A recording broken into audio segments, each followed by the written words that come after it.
1730년대 말 영국 정치의 중심에는 오랫동안 권력을 쥐고 있던 한 인물이 있었습니다. 로버트 월폴. 그는 단순한 정치인이 아니었습니다. 의회를 기반으로 국정을 조율하고 왕가, 내각, 그리고 의회를 연결하며 국가 전체를 하나의 방향으로 움직이던 인물. 그래서 우리는 그를 사실상의 최초의 총리라고 부릅니다. 하지만 시간이 흐르면서 이 안정된 구조에도 균열이 생기기 시작합니다. 왕과 총리, 이 두 권력 사이의 관계가 서서히 흔들리기 시작한 것입니다. 조지 1세의 아들 조지 2세는 점점 더 월폴에게 집중된 권력이 부담스럽게 느껴지기 시작했습니다. 정치는 왕의 것인가? 아니면 의회의 것인가? 이 질문이 점점 현실의 문제가 되어가고 있었습니다. 그리고 마침내 1742년 하나의 결정적인 선택이 내려집니다. 조지 2세는 오랫동안 국정을 이끌어온 월폴을 물러나게 하고 자신이 더 신뢰하던 인물 스펜스 컴프턴을 새로운 총리로 임명합니다. 이 선택은 단순한 인사 교체가 아니었습니다. 그 안에는 분명한 정치적 의도가 담겨 있었습니다. 이제 정치의 중심을 다시 왕에게로 돌리겠다. 의회가 아니라 왕이 방향을 결정하겠다. 그러나 이 결정은 곧 하나의 중요한 질문을 남기게 됩니다. 왕이 선택한 총리는 과연 나라를 움직일 수 있는가? 그리고 이 질문은 곧 영국 정치의 방향을 바꾸는 결정적인 시험이 됩니다. 이 선택의 결과는 그리 오래 걸리지 않아 드러나기 시작합니다. 곧 하나의 분명한 문제가 나타납니다. 새로운 총리 컴프턴은 왕과의 관계에서는 분명히 가까웠습니다. 그러나 정치의 현실은 그것만으로 움직이지 않았습니다. 그는 의회를 움직일 힘이 없었습니다.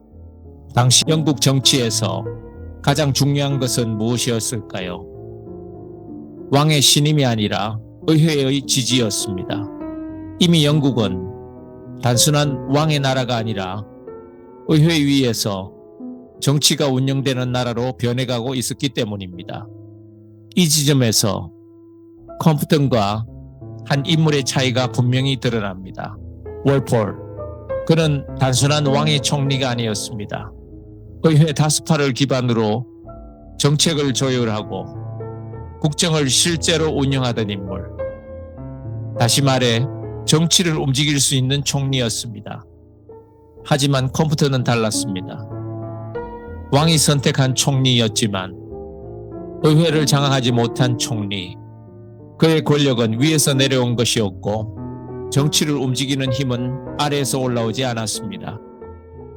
결국 그 차이는 시간이 지날수록 더 분명해집니다.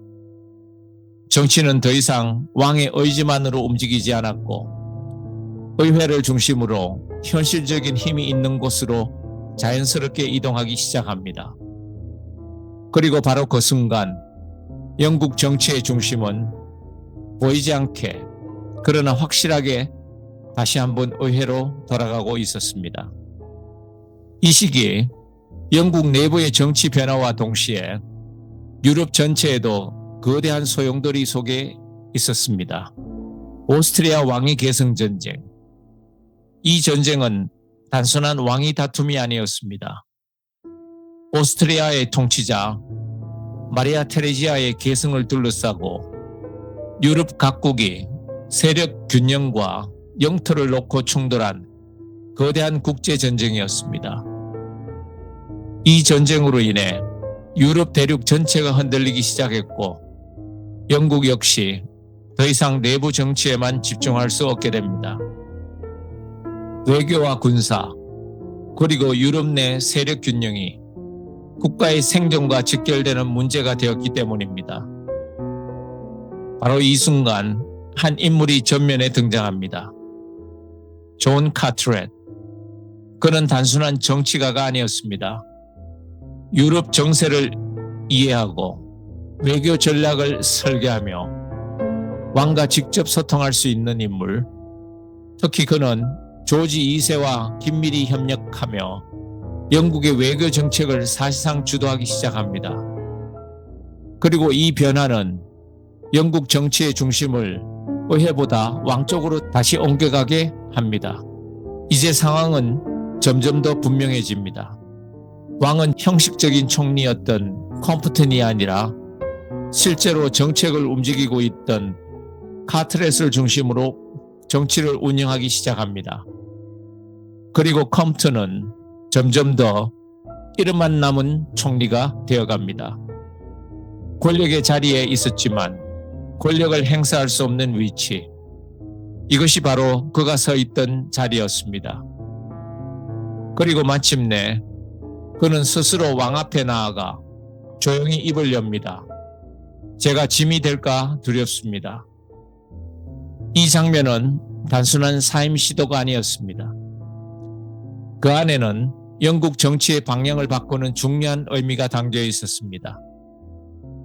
컴프턴은 자신의 한계를 인식하고 정치적 책임을 느끼며 스스로 물러나려 했습니다.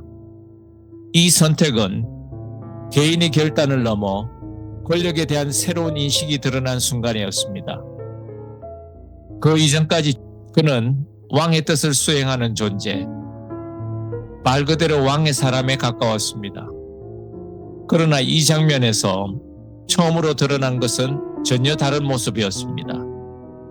총리는 왕의 도구가 아니라 책임을 지는 정치 주체다. 이 변화는 단번에 완성된 것이 아니었지만 분명한 시작이었습니다. 권력은 자리에서 오는 것이 아니라 책임에서 비롯된다는 것을. 영국 정치에는 하나의 흐름이 점점 더 분명해지기 시작합니다. 컴프턴의 한계와 월폴의 방식이 서로 대비되면서 정치의 본질이 드러나기 시작한 것입니다. 그 결과 하나의 원칙이 자리 잡습니다. 총리는 왕이 아니라 의회 위에서 만들어진다. 이 말은 단순한 표현이 아닙니다. 권력의 중심이 어디에 있는지, 정치가 어떻게 움직이는지, 그 구조 자체가 바뀌고 있다는 의미였습니다. 이 변화는 점진적이었지만 결코 되돌릴 수 없는 흐름이었습니다. 왕은 여전히 존재했지만 정치는 점점 의회로 이동했고 국정의 방향은 지지와 책임 위에서 결정되기 시작합니다. 그리고 그 흐름은 훗날 우리가 알고 있는 의회 중심 정치, 그리고 현대적인 총리 제도, 그 출발점이 됩니다. 결국 이 이야기는 다시 질문과 마주하게 됩니다. 정치는 누구에 의해 만들어지는가? 권력은 위에서 주어지는 것인가? 아니면 아래에서 만들어지는 것인가? 이 질문은 18세기 영국을 넘어 지금 우리가 살아가는 정치의 모습까지 이어지고 있습니다. 부다케이였습니다.